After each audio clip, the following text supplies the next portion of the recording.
ఏ పదవిని కాంక్షించకుండా నాకిది కావాలి నాకిది చెయ్యి అని అడగకుండా ఒక సామాన్య కార్యకర్తకైనా పర్వాలేదులే అనుకొని ఆ రోజు అంత త్యాగం చేస్తే ఈ రోజు అదే వైసీపీ పార్టీకి అవేవి గుర్తులేదు. ఈ రోజు వైసీపీ పార్టీకి వాళ్ళ క్యాడర్ కు వాళ్ళ సోషల్ మీడియాకి అసలు నేను ఒక మహిళనని వైసీపీ పార్టీ కోసం ఎన్ని త్యాగాలు చేశానని రాజశేఖర రెడ్డి బిడ్డనని గాని వాళ్ళకింత మేలు చేసిందానని గాని ఈరోజు ఒక్కటి కూడా గుర్తు పెట్టుకోలే.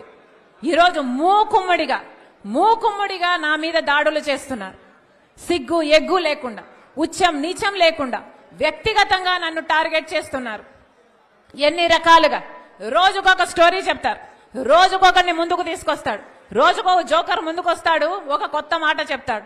నిన్నైతే ఒకడు ఏకంగా ప్రణబ్ ముఖర్జీ పేరునే తీసుకున్నాడు.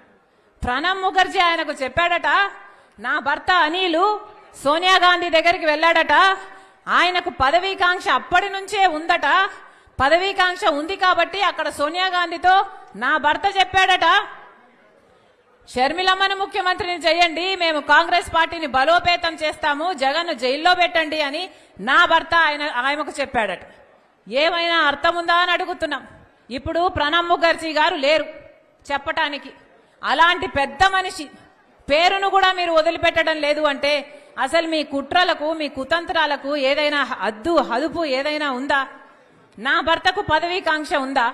మాకు పదవీకాంక్ష ఉంటే మా నాన్న అప్పుడు 5 సంవత్సరాలు ముఖ్యమంత్రి, మేము ఒక్క పదవైనా తీసుకోకపోయే వాళ్ళమా? మాకు పదవీకాంక్ష ఉంటే ఒక్క పదవైనా తీసుకున్నామా మేము? మా నాన్న ముఖ్యమంత్రిగా ఉన్నప్పుడు ఒక్క పదవి తీసుకోలేదు కదా.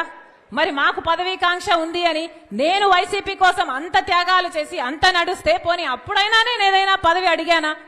పోనీ అప్పుడైనా నేను పదవులు అడుగుంటే నాకు పదవీకాంక్ష ఉంది అని మీరు అనొచ్చు.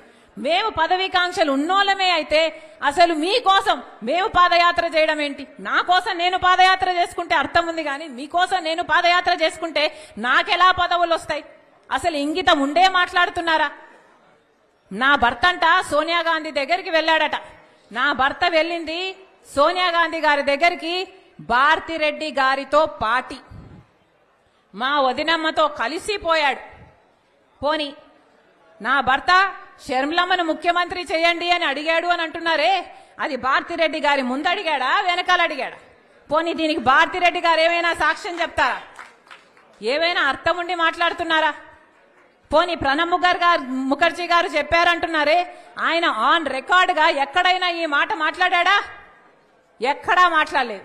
ఆయన ఇప్పుడు చనిపోయాడు, బదులు చెప్పడానికి లేడు కనుక ఆయన పేరు తీసుకుంటున్నారు. పోనీ ఆయన కొడుకు బతికే ఉన్నాడు, ఆయన కొడుకున్నాడు, పోనీ ఆయన కొడుకు చేత అయినా చెప్పించండి మీకు దమ్ముంటే, మీది నిజమైతే.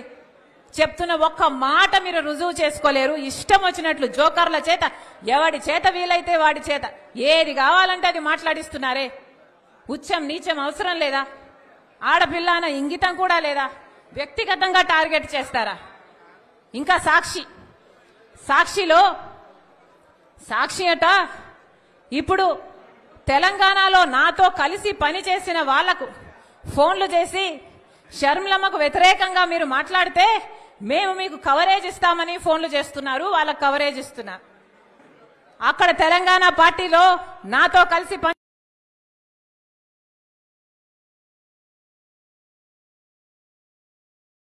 పనిచేసిన వాళ్ళు మాకు ఫోన్ చేసి, అమ్మా మాకు ఇలా ఫోన్లు వస్తున్నాయి, మీరు వ్యతిరేకంగా